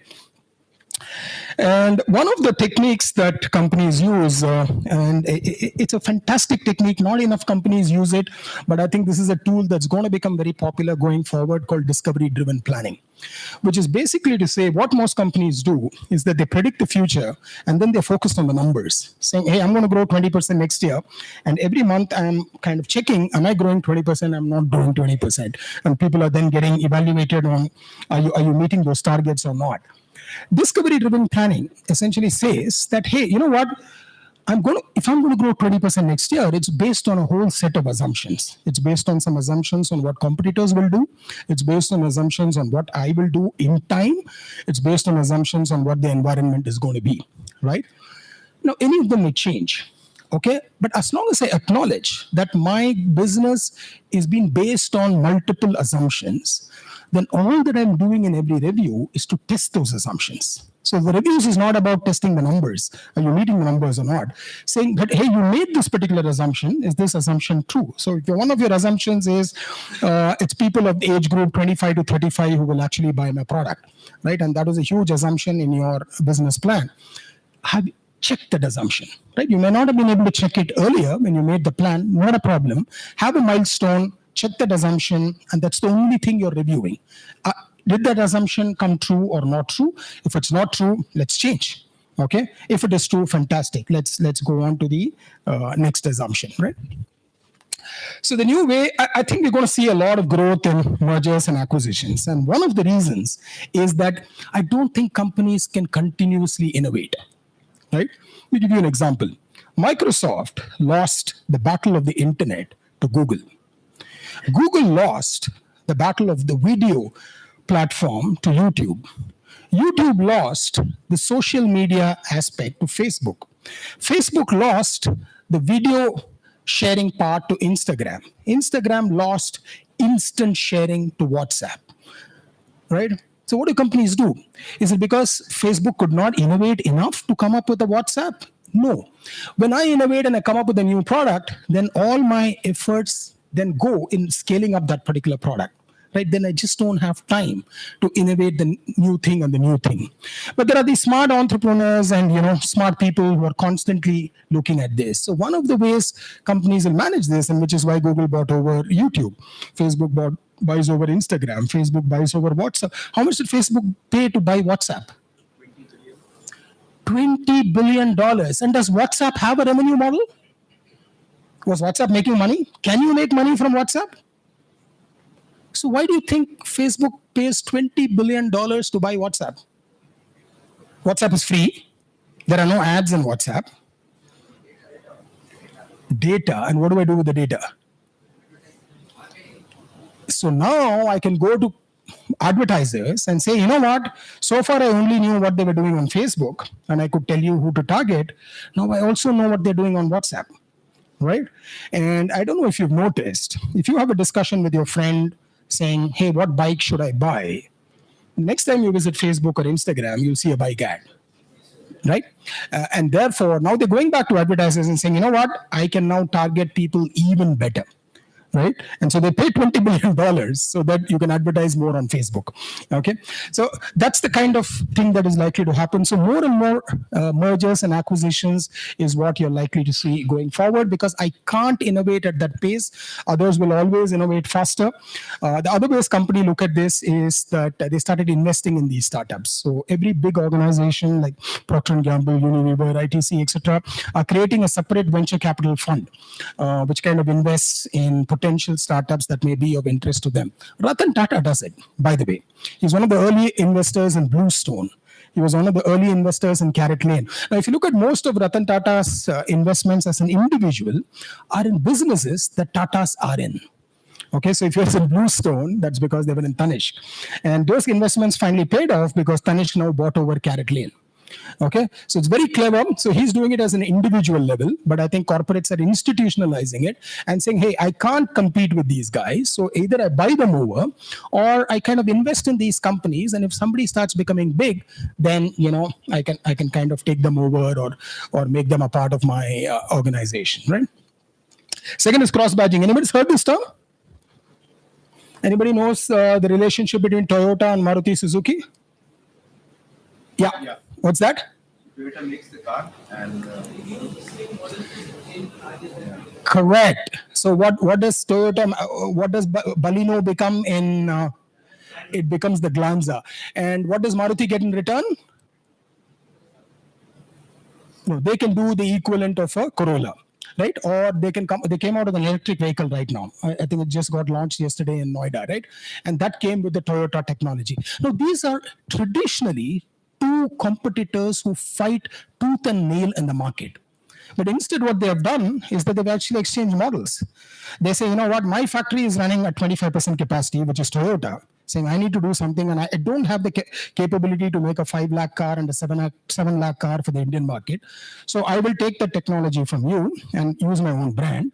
And Maruti Suzuki, you've always been struggling to move up the value chain. And I'll give you the Corolla technology, and you don't need to invest big time in solar and EV and all of that. I anyway do all of that in Japan, and I'll give you the technology to make your own cars. Unthinkable, let's say a few years back. And I think this is going to happen increasingly in many industries. And I always wonder, right, and from an FMCG perspective, the real value is, let's say, the salesman going to the outlet and capturing the order, or the merchandiser going to the outlet and setting up the shelf. The delivery of the product to the outlet is the relatively non-value added part of the activity. What is to prevent all companies in a market, rather than each distributor send a vehicle to the same set of shops, that they get together and form a delivery unit and they keep all the inventory together and distribute the stocks. And the real value is the way I can capture the order, and the delivery is this thing. And that's a great way for everybody to lower cost. It's good for the environment, blah, blah, blah. But more importantly, focus all your efforts in the place where you can make a difference, where value addition can actually be maximum, right? The third is the Web 3.0. Any idea why it's called Web 3.0? So Web 1 was all about me, myself, right? So my website, my asset, and so on and so forth. Web 2.0 was all these big daddies. They said, you don't need billions of websites. I'll aggregate everything. You just need a Facebook, you need a Google, and you need an Instagram and stuff like that. Web 3.0 is going to be more peer-to-peer. So the big daddies go away. It's between the two of us, or it's between us, and that's the whole space of what is called as the sharing economy that is coming. And whether it's Uber or whether it's Airbnb, it basically says, look, I have a solution, somebody has a problem, right? I'm not able to reach that person who has the problem with my solution. Can somebody come in, aggregate all of that, and provide the solution to the people with the problem? And I think the way it is going to go is that sharing economy will become more and more micro. So for example, if I have a terrace at home, I can put up solar panels on my terrace, generate electricity, supply it to the grid, and say I'll supply electricity to all the colony, to all the houses within my colony. I have a backyard at home, I can grow fresh vegetables, and I can start supplying those vegetables and fruits to 3 streets around my own colony. Except that somebody just needs to come and help me aggregate this, right? And a lot of, I think, many such sharing economy and aggregators will then start develop, and that will also become a source for ideas. So big companies, when they start looking at this, and they start looking at these small entrepreneurs at a local level who come up with great ideas, it's a great way for me to pick up these ideas and either copy it and take it to scale far better than what that entrepreneur can do, or absorb the entrepreneur into my system and start becoming big. And third, of course, is metaverse, and that's the whole thing. And by the way, open innovation is a big thing. Lots of companies have begun to do that. The essential principle is, why should my innovation be limited by my 10 people who work in my R&D department? Moonlighting. What is moonlighting? Working for multiple companies, right? I may be employed by company A, but I can also do some work for company B and C, now which may actually become a reality. Let's say I'm an R&D person, right? Working in company A. For 2 months, there are no projects. I just finished a particular project. Another 2 months, I have nothing. But there is a company B who has a huge requirement for my particular skill, right? Now, one option is I quit company A because I'm getting bored here and join company B. The other option is, for those 2 months, in any case, I don't have any work happening at company A. Can I use my skills and do something for company B? Now, of course, there are confidentiality issues and conflict of interest, etc. But if you're able to address that, I think that could be a future going forward. Saying that, why do I need, as a company, have permanent employees, right? Why can't I just have gig employees, right? So maybe I have a small set of permanent employees, but a whole host of others are people who come in with the respective skills and solve that particular issue or problem for me. Okay, and with all this, I think you're required to build new capabilities, right? One is conflicting interest, and ability to manage conflicting interest. Customers want lower prices, employees want higher salaries, society wants philanthropy, government wants greener environment, right? And shareholders want more profits. So how do I manage all these conflicting interests together? So all my strategies that I do has to ensure that it addresses the needs of all these stakeholders. Treat employees like entrepreneurs, and that's the point I think Paman was making, that entrepreneurs does not necessarily mean you need to start your own business. Can I become entrepreneurial in what I do? And a lot of role, and I think it works both ways. He's talking about what you can do as an individual to behave like an entrepreneur in an organization. The other side, what can the organization do? Which is to kind of give you more accountability, give you more empowerment, but still hold you accountable for the results, right? So I give you all the resources, I give you all the stuff that you need, but then of course, I would expect you to deliver. For bosses, and as you guys go up in an organization, what is going to become more important than functional skills is your ability to coach and mentor. Because if you're going to have employees treated like entrepreneurs, your role is going to be less of a boss and more of a coach and mentoring. And I think one thing that will become explored is external coaches. So today there are external coaches who only coach CEOs because that's considered a lonely job, right? And you need somebody to soundboard.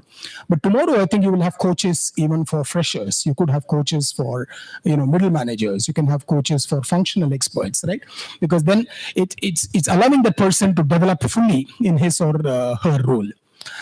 Employee data collection, I think, will become big. I don't know if I'm stealing Shashank's thunder here, but I think one thing that will become big is companies will start collecting more and more data about employees as much as they collect about customers, to the extent that it's going to become like football. Now, Arsene Wenger, who was the coach of Arsenal football team, became very famous because one of the things he brought in is individualized coaching. So the coaching that he would give to player A and the food and the diet that he would give to player A was very different from the diet and coaching he would give to player B.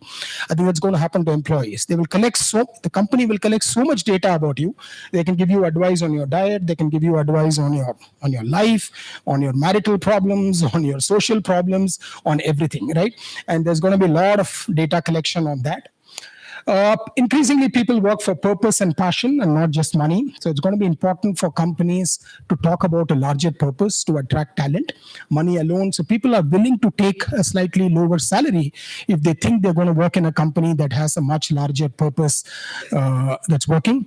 I think culture is going to become a secret sauce for many companies. How good a culture you're able to build. For example, in Amazon, they have some really nice things. They have something called the 2-pizza rule, which basically says a meeting should only be large enough, which can be fed by 2 pizzas, right? They have something called no PPTs, right? So none of their meetings can involve a PPT. You have to give a written document, and they have study halls. So the first 15 minutes on any Amazon meeting is people just reading the document. Right? There are no PPTs, so that everybody comes to the same level of knowledge, and then you kind of discuss. Now, that's a fantastic culture that Jeff Bezos has built, and every company needs to find its own such culture. So we spoke about moonlighting, where I think loyalty to skill is far more than loyalty to the company. But I think for every trend, there is also going to be a counter trend. And I think I see this happening as well. While there are highly digital, I think there's going to be a return of the analog. France has brought back bookshops in a big way. People are so sick of reading books digitally. They want to smell the fresh paper. They want to go sit, have a cup of coffee, just take some me time and time off. Right? So bookshops are coming back in a big way. So I think for every trend, there is also likely to be a counter trend. And it depends on the organization, which one they want to pick. Deep science on one side versus things which are more natural on the other side. I don't trust science anymore. It seems to be too complex. Let me go back to, so Patanjali, I think, was an outcome of this particular trend. Right? So a lot of people just wanted to get back to simplicity, Ayurveda, the basics. Entrepreneurship was a steady employment. I think this is going to happen. There are going to be a bunch of people who will say, I want to start my own stuff. But there are going to be a lot of people who say, I just want to belong to someone that is something that is larger than myself. Right? And I want that safety and comfort. Peer-to-peer, which is what Web 3.0 is about, which is actually an outcome of central authority, because 2008, the banking system failed the people, which is how blockchain emerged. Right? But I think blockchain also doesn't seem to be, blockchain is fine, but crypto doesn't seem to have played the role that it was expected to play. And therefore, it's quite possible that there'll be a set of people who want to go back to central authority and central banks and stuff like that. Moonlighting versus fierce loyalty. Google versus Toyota. The reason I put this, Google is a company that believes in experimenting any new technology. Toyota is exactly the opposite. They will never be the pioneers in testing new technology. Right? They will always wait and watch and say only the technologies which are sound, which have stood the test of time is something that I will adopt. Right? So there'll be companies on both sides. Somebody who's constantly willing to experiment, and some which will say we will do a wait and watch kind of an approach. Things that may not change. I don't think Maslow's hierarchy is likely to change. Okay. Across time. I don't think Kotler for marketing is going to change. By the way, when I got into academics 5 years later, I was really scared, saying that, I last read a book in 95 when I passed out, things would have evolved so much. And I came and it was a pleasant surprise to see that I read Kotler edition 3 and now it's Kotler edition 17. Okay. And some case studies have changed, but I think 80% of the book has remained the same, which is good because it says that some fundamental principles are not going to change, right? Although so many other things are going to change. And I think fundamentally this is not going to change, which is consumers are always looking for products or services which will make their lives easier, which makes their life better, or which makes their lives more fulfilling. And therefore, while generally consumers are averse to change, But if there is a degree of magnitude that comes in that makes their life easier, better, or more fulfilling, then they're willing to change and stick by that change. And therefore, I think providing solution to the problem and creating value will always be in demand, right? And that's never really going to change. It's only the form that it takes might change. It may change from category to category, industry to industry, but the fundamental principle of this will not change. And just want to leave you saying, "Ke Sera Sera" is a famous song by Doris Day. Basically says, whatever will be, will be. The future is not for us to see. And therefore, let's not spend too much time thinking about the future. Let's spend more time kind of focusing and living the present. Thank you so much. Good afternoon, everyone. Finally, thank you. All right. Welcome to the comedy section. Just joking. Some fantastic presentations given by Professor Suresh and by Dr. Pavan. Really liked it. A lot of insights. Maybe a couple of the points that I've got may resonate with what you've already told, right?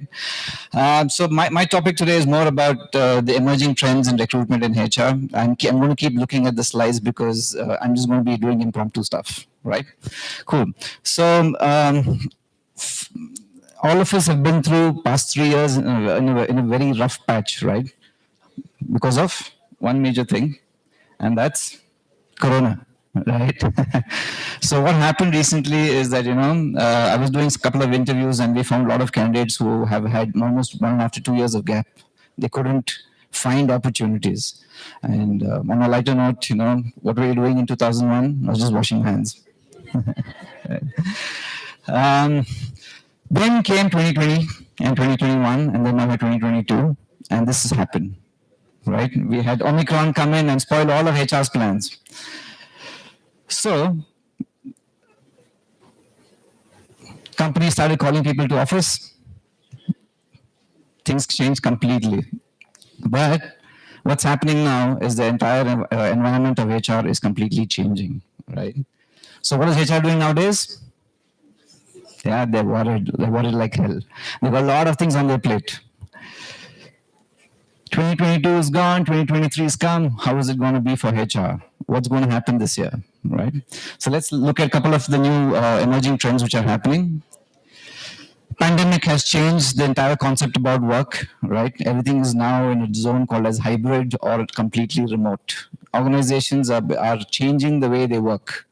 So I was talking about corporate strategies 3.0. One of them majorly is remote working.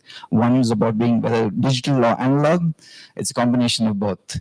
There are companies who can completely go digital, wouldn't require office spaces and infrastructure. All you need is a laptop. All you need is internet, and you need a couple of software tools, and your business is running, right?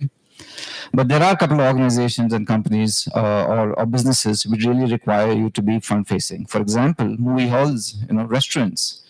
Those are really, ones which you really need to have a face-to-face interaction.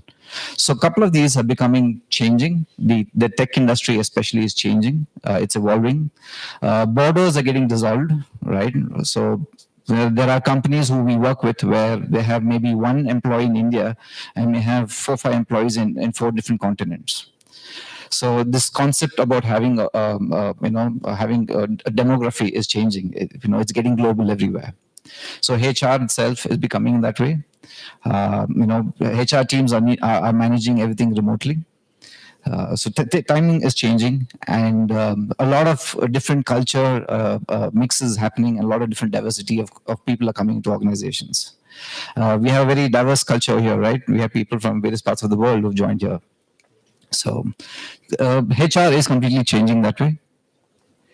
One of the major things is that, when it comes to HR and recruitment, a lot of your hiring processes are becoming online. I don't know how campus interviews happening nowadays. Is it again physical, ma'am? Or are we having both, right? So the recent trend, which we saw from Gartner, said that 80% of recruiters around the world are taking most of the processes online. So recruitment itself and HR is completely changing. Another major factor is this new generation, the Gen Z, is entering into the workforce. right? This is a new generation which is completely volatile in nature, is what I think. They're very, very creative in nature, but they also have, how do I say this? They need instant gratification. You guys need to, find solutions quickly. You need to get the learning of patience. Dr. Pawan spoke about it, saying that, patience is a virtue. You need to have it. So Gen Z is entering the millennial workforce, and we got to know that 30% of the world population is going to be of this generation. So the strategies involved by companies for HR is changing. The concepts, the way they portray themselves is completely changing in terms of aspects of how they, attract candidates. These are some of the top jobs which are there for Gen Z workers. A couple of them, I would always put HR on the top. So it's HR and corporate recruiting, marketing. Most of it is on the non-IT side, but then you see the major jobs like data scientists, product managers, IT managers.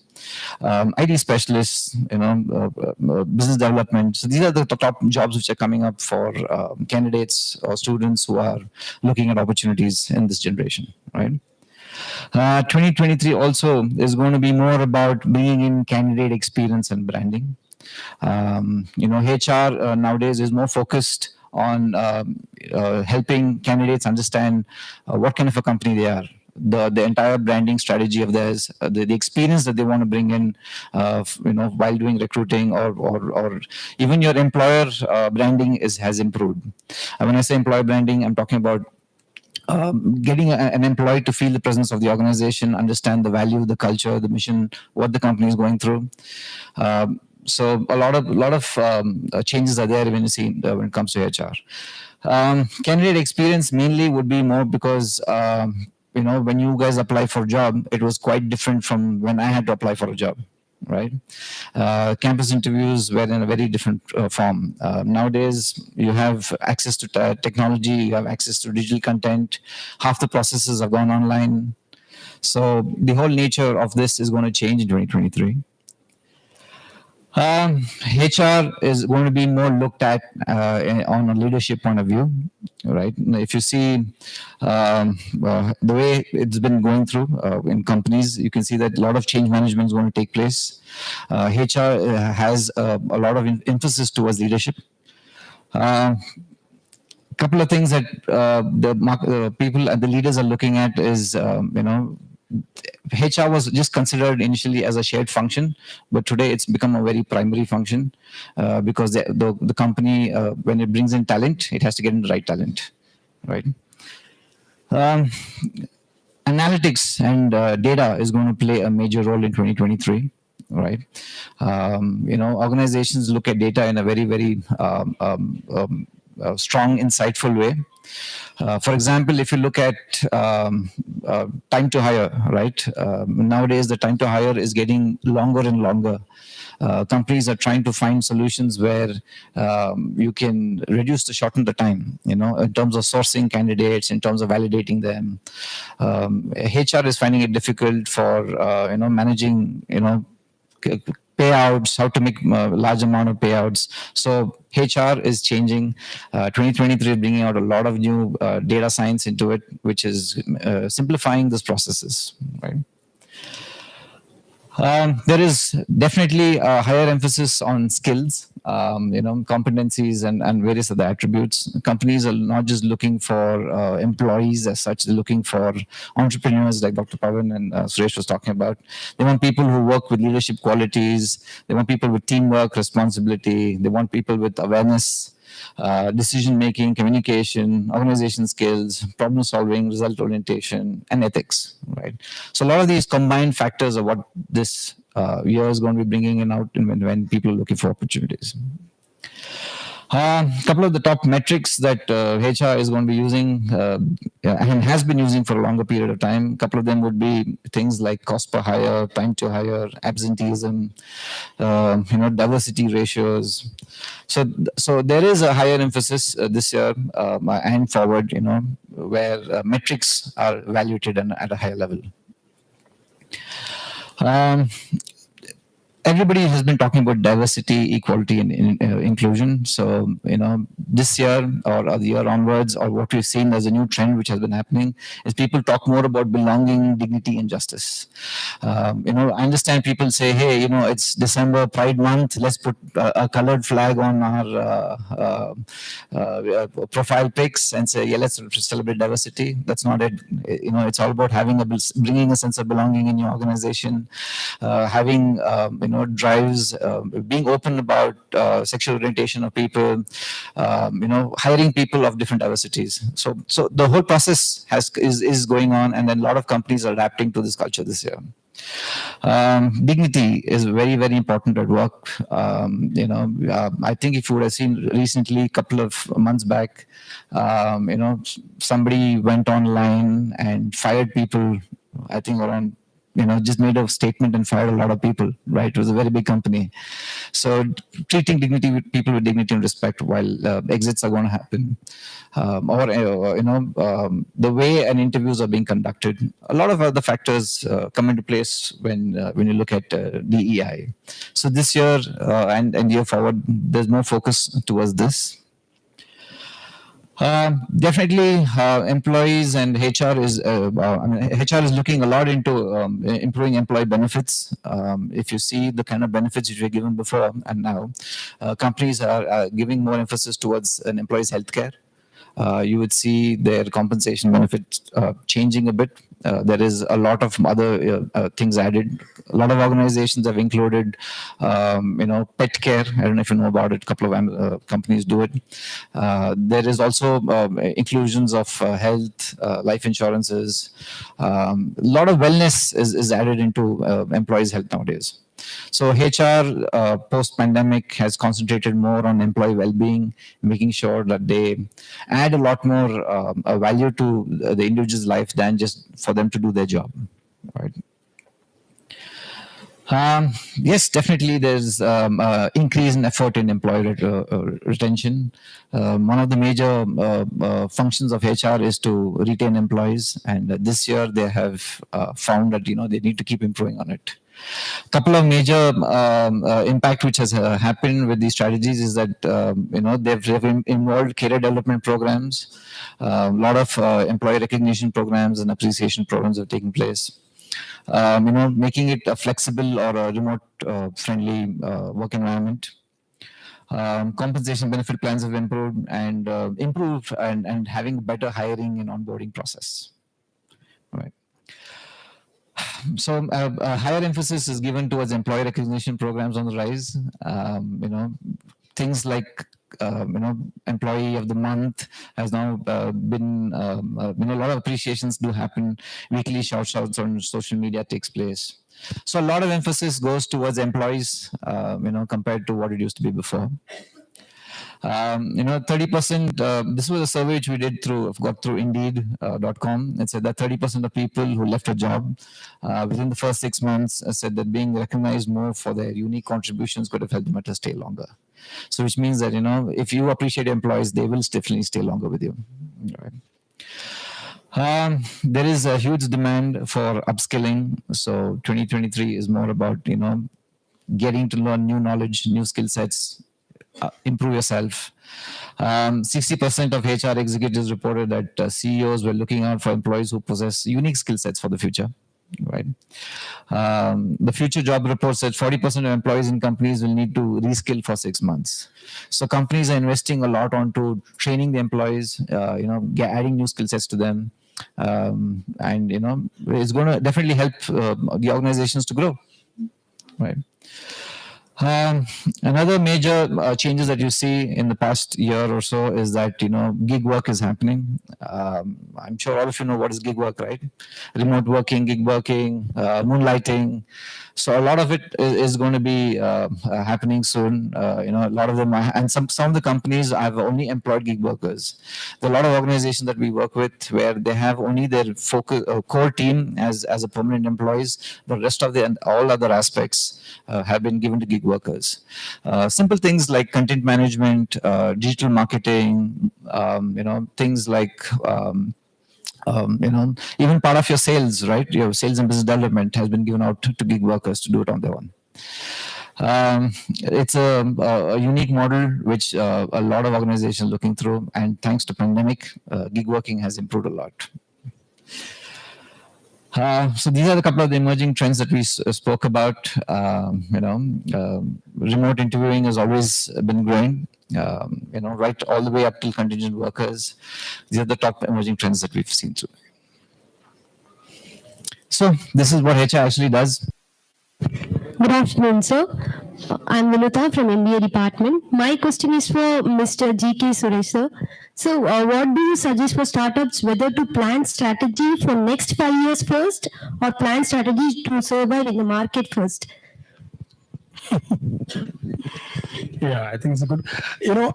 First, I'll come to your question, but I just want to add on to what Pawan was saying earlier, which is, I think, I don't know whether you should go on to say, I want to become an entrepreneur. Typically, the successful entrepreneurs that I have seen have done one of two things. Either because they have experienced a problem themselves and said, oh, wish there was something to solve this problem, right? And they couldn't find anything. I don't know if you know the story behind Airbnb. Right, the way Airbnb, and the reason it's called Airbnb is because these two guys in college, it was very difficult to get hostel rooms in college, right? So they had an air bed, and they just put out an ad saying anybody who doesn't get a hostel room can come and shack up with us, and we will charge you $5 a night for the air bed. So a lot of students who couldn't get rooms used to come and shack up with them and use the airbed and pay $5.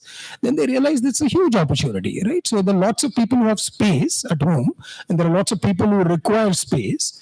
And all I need to do is to get these two people together. I mean, I'm just saying all I need to do. It's not that easy. But if I can get these two people together, then there is a business to be done. The second reason why entrepreneurs become successful is because I'm damn good at something. I'm an excellent artist. I'm an excellent in coding. I'm excellent in preparing food, in chef, and so on and so forth. Because I have something that I do really well, I can then build on it and make it into a big business, right? So I think ask yourself this question over and above what Pawan has already told you, saying that, is there some problem that I see around me which I just wish somebody could solve it, and therefore let me the person to solve it? Or I have this talent, resource, skill that I have, and can I build on that to make something great? If you don't start from any of these two starting points, then becoming successful is that much more difficult. Coming to your question, should they just look at survival or should they look at 5-year plans, right? I think my whole argument in my presentation was, I think even big companies should stop looking at 5-year plans. I think, I don't know whether about survival, but I think it's about, one of the reasons why a lot of these startups get fantastic valuations is because they're all being asked just one question, right? Is it that, are you solving somebody's problem? And second, are people coming back and repeating your product or service?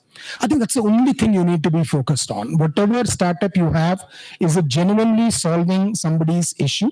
And second, are people coming back and buying you again and again? Because there is a saying that you can fool all the people some of the time, but you can't fool all the people all the time. So repeat purchase is a great indicator of whether your value proposition is great or not.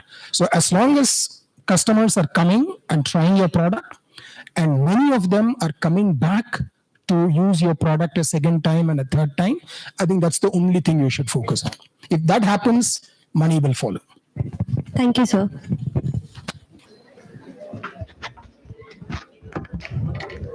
Good afternoon to all of you.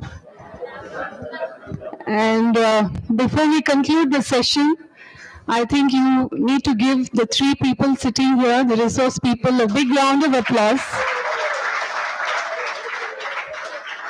Each of them, thank you. Each of them had different topics. Your knowledge and your learning has been totally diverse. We begin with Dr. Pawan Soni. I urge all of you that once the session is over, please do not forget the takeaways of the session, because I think he's been emphasizing on so many beautiful life skills that I think all of you should apply even though you walk out of this room. And some of those were take half chances in life, get out of your comfort zone, keep sharpening the axe. Because just as Mr. Shashank was saying, skills are something that gets obsolete too fast. And unless and until you are relevant, the industry doesn't require you. So keep sharpening your axe, learn, unlearn, and keep learning. The quality of thinking decides your quality of life, and network is your net worth. So you never know who that you network with is going to be an investment or a dividend for you. So on that note, I think beautiful learnings from Dr. Pawan Soni. Thank you so very much. Mr. G.K. Suresh spoke about corporate planning.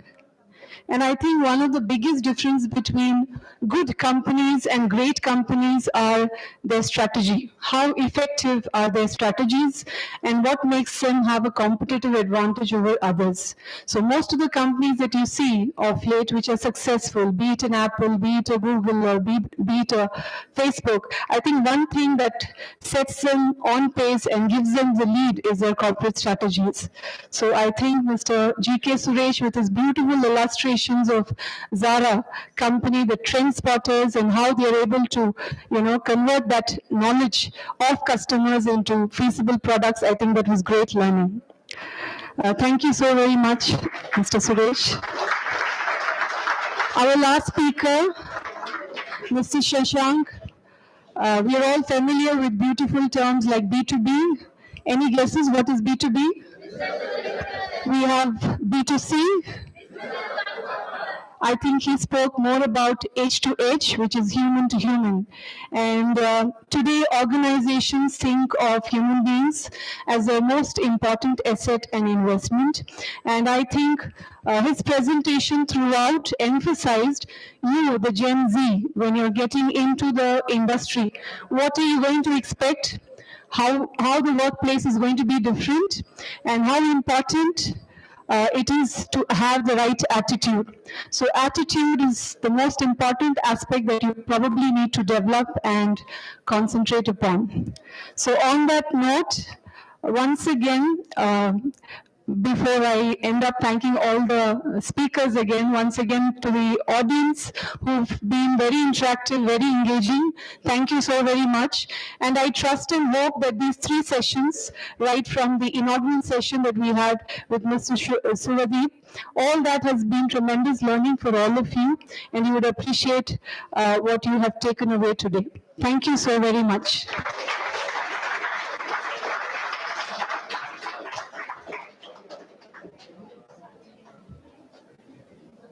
Thank you, ma'am. With this, we come to the successful completion of the plenary session for Convergence 2023.